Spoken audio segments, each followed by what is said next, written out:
imenu Očeta in Sina in Svetega Duha. Amen. Spoštovani katoličani, neka deklica, stara 7 let, je takole rekla. Pravi, včasih rečem sama sebi, 7 let stara deklica, včasih rečem sama sebi, da mi je dobri Gospod dal zelo veliko. Pravi, bolečine srca, pravi, kemoterapijo, občutek bolečine, pravi, in rada bi vedela, pravi, zakaj je izbral mene nekoga drugega. Pravi, še vedno in še veliko tega je, pravi, ampak pravi, jaz voljno se to sprejemam, pravi, jaz se vse voljno sprejemam, pravi, in ljubim mojega Boga. No, ta deklica se je rodila 29. januarja, anno domini 2002, to se pravi pred 22 leti, v Toulonu v Franciji. In imela je še mlajšega brata, kako mu je že bilo, François mu je bilo ime, pa še namemil, pa še mlajša sestra je imela, François Xavier, pa Blanche, sestra. In ko je bila stara, koliko je bila stara, da se čuval, se pravi, ko je bila stara kakih 6 let, oče pa mama peljala vse svoje te otroke gor v hribe, francoske Alpe. Pravi, in deklica je preživela je preživela božič pri svojih starših, pri dedku, babici od mame, starših. Pravi, in kakih 2-krat so starši videli, da nekaj šepa. Pa so mislili, da deklica pač posnema dedka, ki je šepal. In so bili hudi na njo, pa so jo kregali, ampak ona je čist tiho. No, potem so videli, da pa še vedno šepa, in so jo peljali zdravniku. Pa zdravnik je rekel, da nič hudega, pravi, ni, pravi, gre samo za kakšno vnetje, pravi, pa je dal nekaj zdravil proti vnetju. Ampak ona se je po noč večkrat zbudila in od bolečine vpila, moja loga, pravi, boli me. No, potem so jo peljali še enkrat zdravniku, in potem, ko je zdravnik njeno golenico, je čutil, da gori. In potem so jo seveda peljali v ortopedo, napravili vse tiste rentgenske preglede in zdravnik je postavil diagnozo, in sicer, da ima kostnega raka, Evingsov sarkom, se pravi kostni rak od Evingsa, tako se imenuje. To je zelo agresiven kostni rak. In potem so pač povedali, da lahko sicer bodo zaustavili proces tega metastaziranja tega raka, nikoli pa ne bo deklica zdravila. No, in potem so jo dali na kemoterapijo. Kemoterapijo je imela in so zaustavili se ta proces, ampak deklica nima nikoli zdrava. No, zakaj vam omenjam to deklico? Tle sem fotokopiral njeno podobo, takole kako je izgledala, se pravi, ime je, te deklice je ime Ana Gabriela, Caron se je pisala, na glavi ima ruto, zakaj? Ker je zaradi kemoterapije izgubila vse lase. No, ta deklica je šla skozi ta križ, vidite, in zato je tudi zapisala tiste besede, pravi, ne vem, zakaj Bog je izbral mene, ampak jaz ljubim Boga. 7 let stara je bila, ko je to zapisala, ko je ugotovila, da ima neozdravljivega kostnega raka.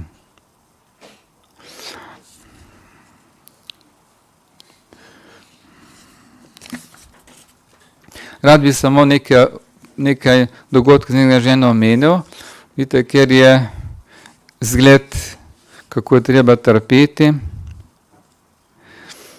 In sicer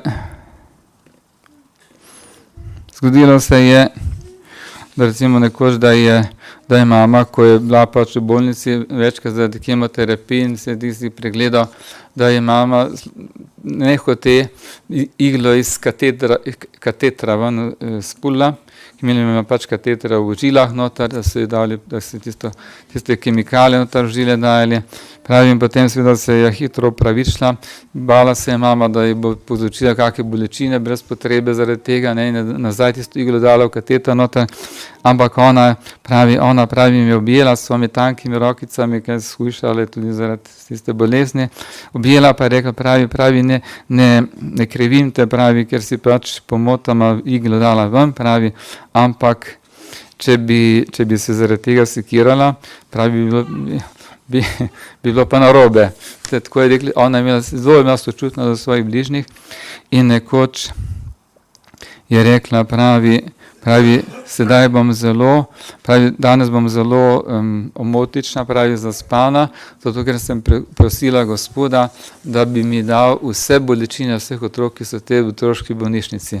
Ja, vidite, ona je bila v Marseju, v otroški bolnišnici, in je vedela, da more in da mora svoje bolečine trpljenje darovati, vidite, skupaj z Jezusom trpljenje križi, da mora darovati za dobre namene in je vse svoje trpljenje, ki ga je imela, vidite, darovala. Tu je rekla recimo za vse, da je prosila, da je dal vse bolečine vseh otrok. Pa je pa malo vprašala, pravi, pa kako pa to, pravi, za vse otroke, pravi, zato pravi, ker ne vem, če bodo oni mogli trpeti vse to, kar trpijo. Vidite, tako je bila sočutna, vidite, stara 7-8 let. Potem je nekoč, mama se je pač z njo pogovarjala in je povedala, zakaj gre, in tudi rekla je pač, da bo mogoče, pravi, takole dobesedno pravi, zdravniki pravijo, da sicer lahko raka zaustavijo, ampak da ne bom nikoli ozdravila. Potem je pa rekla mama pravi, mogoče moja noga ne bo zdravila, pravi, ampak a bom morala umreti. Potem je pa mama rekla, pravi, mi bomo naredili vse, pravi, da boš ozdravila, ampak mogoče te bo dobri Gospod, pravi, vzel sebi nazaj v večnost. In potem je Ana Gabriela nekaj časa, čisto tiho je bila, potem je pa rekla, pravi, v postelji, potem je pa rekla, pravi, vesela sem, da bom umrla, pravi, kajti šla bom k mojemu dobremu Gospodu. Vidite, izrazila je veselje. Vidite, to je nekaj, kar je za nas vse lahko velik zgled, kajti mi, ko smo mečni starejši, smo bolj navezani na ta svet, vedno preveč navezani na ta svet, na svoje bližnje, na te stvari, ki so na tem svetu, na to zemeljsko življenje. Vidite, ta otrok, ta Ana Gabriela je imela mlajšo sestro, pa mlajšega brata, pa imela očka, pa mamo, vidite, vse je imela rada in tako naprej, začela je komaj živeti, se je stara 8 let, ampak vidite, kljub temu, vidite, je rekla, pravi, da rada umre, pravi, ker je šla k svojemu Gospodu, vidite, se je pokazala, da je nenavezana na te ljudi, svoje bližnje, vidite, ki jih je imela zelo rada, nevezana na ta svet, in to je zgled za vse nas. In seveda, zdaj sem to vsaj kako trpeti. Pravi, samo enkrat se je zgodilo, ko je bila stara 2 leti in pol, ko je bil njen brat François Xavier, ko je bil krščen, pravi, so šli v tisti cerkvi, so šli mimo velikega križa in Ana je držala svojo babico za roko, pa je njeno roko spustila, pa je pogledala Jezusa na križu, pa je rekla, pravi, Jezus pravi, on je v bolečini, njega boli, pravi, in jaz ga bom potolažila. Si lahko mislite, nekaj, kar so otroci v Fatimi rekli, vidite, da moramo tolažiti našega Boga zaradi grehov vsega človeštva, vsega sveta. Ona pri 2 letih in pol izrazila to željo in rekla, da bo Jezusa potolažila. In dejansko ga je tolažila s svojim trpljenjem, s svojo vdanostjo v Božjo voljo.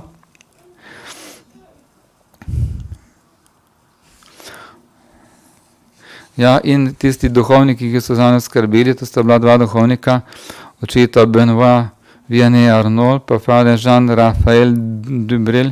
Oni so rekli, da niso nikoli slišali kakega otroka, ki bi tako potrpežljivo prenašal svoje trpljenje, svojo bolezen, vse daroval Bogu in najrajše daroval svoje trpljenje skozi za spremenjenje grešnikov. Nekoč so rekli, pravi, da naj daruje svoje trpljenje za duše v vicah. Je rekel, za duše v vicah, pravi, vse to je dobro, pravi, ampak še raje pravi za grešnike, da bi se grešniki spremenili. Vidite, kaj lahko nek otrok pri 7 letih, kakšno predstavo lahko ima o grehu, o smrtnih grehu, o ljudeh, vidite, ki ne živijo v prijateljstvu z Bogom, ampak vidite, ta otrok je imela neko predstavo, po mojem je bila mistikanja, vidite, neko predstavo o tem, vidite, je darovala za spremenjenje grešnikov tudi svoje trpljenje. Oba ta duhovnika pravite, nista nikoli, da je bila vsa darovana Jezusu, pravi, da nista nikoli videli otroka, ki bi dosegel tako stopnjo ljubezni do Boga. Prvo sveto obhilo je prijela, sveto birmo je prijela, pravi, in ko je šla v svojem prvem obhilu, pravijo ljudje, ki so videli, pravi, da je bilo videti, kako da bi šla v nebesa. In en mesec pred smrtjo se je vprašala, pravi,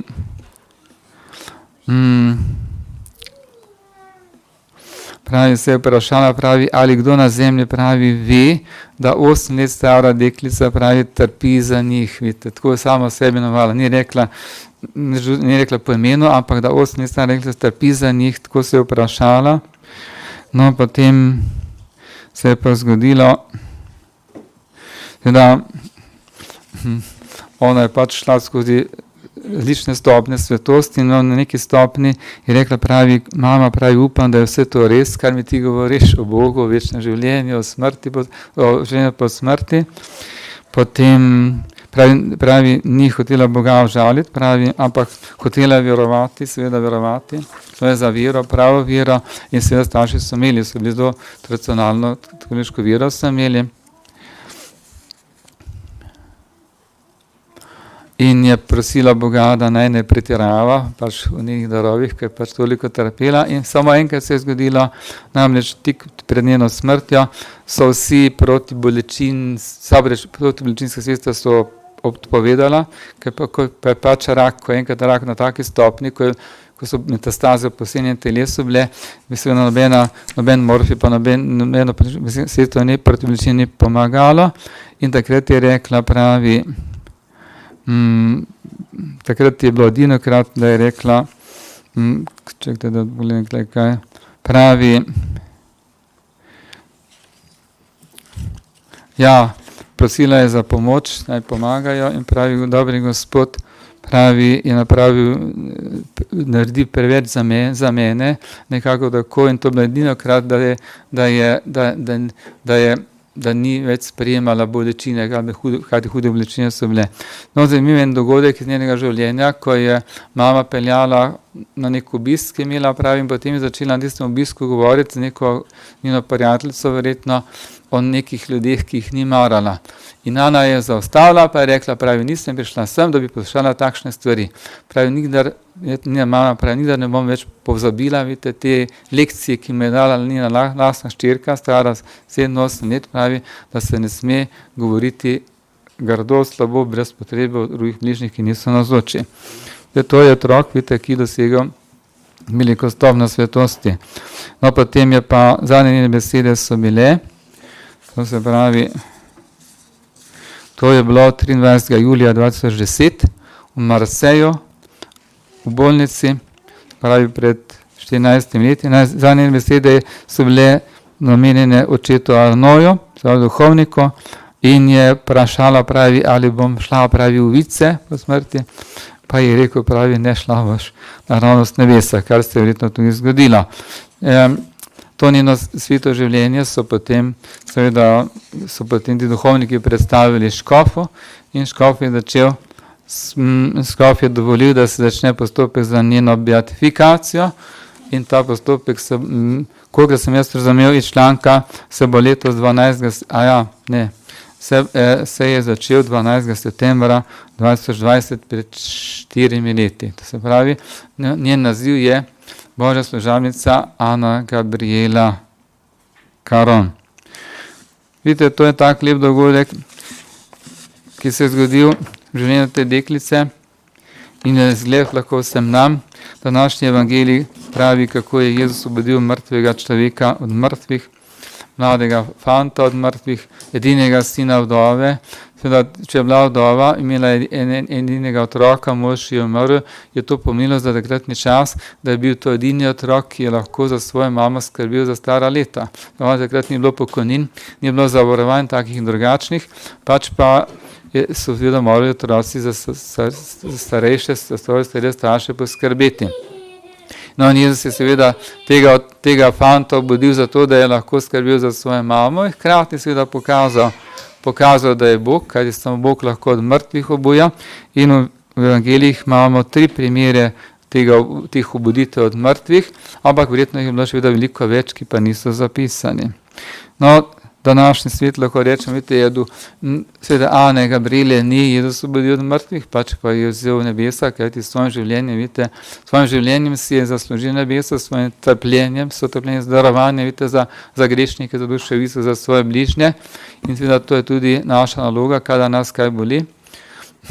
Tudi jaz imam eno tako stvar, ki me takoj, ko se zjutraj postavim na noge, mi začne boleti, pa potem čez 3 dan, pa še po noči in tako naprej. Vidite, ampak vse darujem s tisto molitvijo na podobici gor, ko sem vam jo tudi dal, Svete Trojice, vidite, ko vse bolečine združujem z Jezusovimi bolečinami drugim in to darujem za dobre namene. Ja, tako je naša naloga. Vidite, da naši svet je duhovno mrtvo ločen od Boga, zavrača Jezusa, Krista kralja, Marijo Kraljico, Jožefa kralja. In kaj lahko naredimo? Samo Jezus ga lahko obudi od mrtvih, vidite, ampak po naši priprošnji, po naših molitvah, po naši pokori, če se svet seveda spokori, če se spreobrne. Pogoj, vidite, za to je vedno spreobrnjenje, ki je sanje obžalovanje. Nič ne kaže, da bi se ta svet spreobrnil. Če spomnite, kaj se dogaja v Ameriki, zdaj pred volitvami, čez 2 meseca bodo volitve, september, oktober, november bodo molitve novega predsednika. In to je taka zmešnjava, da človek ne ve kaj bi rekel, ali bi se jokal, ali bi se smejal.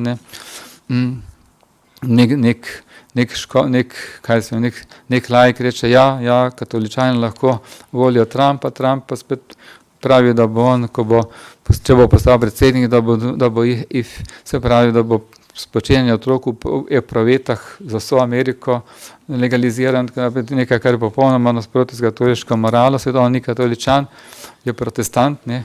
In tudi njegova žena Slovenka ni katoličanka, ampak je odpadla katoličanka, zdaj je nekaj protestantka. Ja, vidite, hude stvari, tako da človek vidi lahko, v teh ljudeh, vidite, ni rešitve. Edina rešitev je v Jezusu Kristusu, našem kralju, v Mariji, vidite, pri prošnji svetnikov na angel nebesih. No, tudi lahko rečem modernizem in ta, kako oni rečejo, temo sinodalna cerkev, vidite, je duhovno mrtva. Oni recimo trdijo, da se lahko resnice katoliške cerkve, da se lahko spreminjajo s časom, spreminjajo pomen, tako naprej, kar je seveda tipični modernizem, kar seveda ni res. Potem, da se Božja volja ugotavlja, spoznava potem, kako ljudje o nečem odločajo, kaj bo v cerkvi ali pa česa ne bo v cerkvi, kar ni res. Bog nam je dal katoliške resnice, zato da jih verujemo, po njih živimo, ne pa zato, da mi iščemo, kaj je res, pa kaj ni res. To je čisti protestantizem, ko si vsak lahko razlaga svetopismo, kar sam hoče. Potem recimo sinodalna cerkev trdi, da so vsi krščani, so vsi člani katoliške cerkve, ne glede, ali so protestanti, ali so pravoslavni, vidite, ni res, tega cerkev ni nikoli učila, to je herezija. Ja, potem recimo propagirajo ta ekumenizem in naprej, da so vse vere dobre za nebeso, pa za Boga bolj ne manj, to ni res, tega cerkev ni nikoli učila. Proti 3-kratni katoliški dogmi, znotraj katoliške cerkve ni zveničena, ni rešitve. In potem zaveda učenje, da je treba grešnike spremljati v njihovem življenju, ne pa jih svariti, naj se spreobrnejo, da se lahko pogobijo. Papež pravi, da lahko duhovniki odpustijo nekomu smrtni greh pri spovedi, ne da bi se nek penitent tega pokesal sploh. Sploh ne, če se sam vred, mi tam odvezo, ni mogoče. Vidite, tradicija uči, če duhovnik da nekomu odvezo, da se ne kesa smrtnih greha naredi, sam duhovnik smrtnih greh, sam duhovnik se postavi na pot pogubljenja, če to naredi. In papež pa ne, vsakem lahko daš odvezo, če hoče, samo da če se kesa ali pa če se ne kesa s svojim grehom. Vidite, to je duhovno mrtva sinodalna cerkev, vidite, ki ni seveda katoliška cerkev. Jaz ustanovil katoliško cerkev s katoliškimi dogmami, nauki, vidite, tega se držimo, vidite, to je tradicija. In tradicija nas bo rešila, kot je rekel neki svetnik, sveti Hilarij v začetku krščanstva, pravi, veličali se bodo tisti, ki se bodo oklepali tradicije na začetku krščanstva. Torej, ta teden goduje sveti Pij X, ki se borite proti takim zablodam, podobnim zablodam, ne tako hudim, kot so danes, pač pa boril se je, vidite, ampak Bog je vzel prej z tega sveta, pa je, da je bil umorjen, kot smo že enkrat pravi pri pridigi, bil zdrav človek, ne tako star, pravi, samo nek prehlad je imel in pravi, mečkin se je vlegel, čez noč je bil mrtev, tako da se sumi oziroma so kako rekel, utemeljeni pomisliki, da so ga umorili. Zato, ker se je boril, vidite, za resnico, proti zablodam v katoliški cerkvi na začetku 20. stoletja. Zdaj smo pa na začetku 21. stoletja. Vidite, vse zablode so še hujše, vidite, in vemo, da ena najbolj pogubnih, vidite, zablod je seveda Nova maša. Nova maša s protestantsko teologijo, s protestantsko obliko, proti zahodu, ne proti vzhodu, vidite, in s obhajilom na roke in stoje. Vemo, kaj se dogaja s tem vnečki hosti, ko padajo po tleh. In nekdo mi je sporočil, pravi, da pozna nekatere vernike, ne bom rekel, ali Maribor, ali tle, kjerkoli že, pravi, ki še vedno veselo hodijo v Novostvorno mašo, ali med tednom, ali pa kdajkoli že, vidite, in tega nič ne upoštevajo. In seveda s tem moralno seveda podpirajo ta modernizem in to sinodalno duhovno mrtvo cerkev. Torej molimo, kaj se da, po zgledu vidite te deklice Ane Gabriele, čudovit zgled je vsem nam, vidite, kako se držati prave vire, kako darovati svoje trpljenje bolečine za dobre namene. In pred kratkim je zbolela gospa Katarina Pucko iz Prekmurja, vidite, oni hodijo iz Prekmurja, maše sem, pa potem Maribor, kar je čudovit zgled, vidite, koliko žrtvujejo za pravo mašo, pravo vero. Je zbolela, pa molimo tudi za njo, kdor more naj da gre sveto obhajilo za njeno zdravljenje in zato, da bo dana Božjo voljo in bo darovala svoje trpljenje za dobre namene in tudi za nas.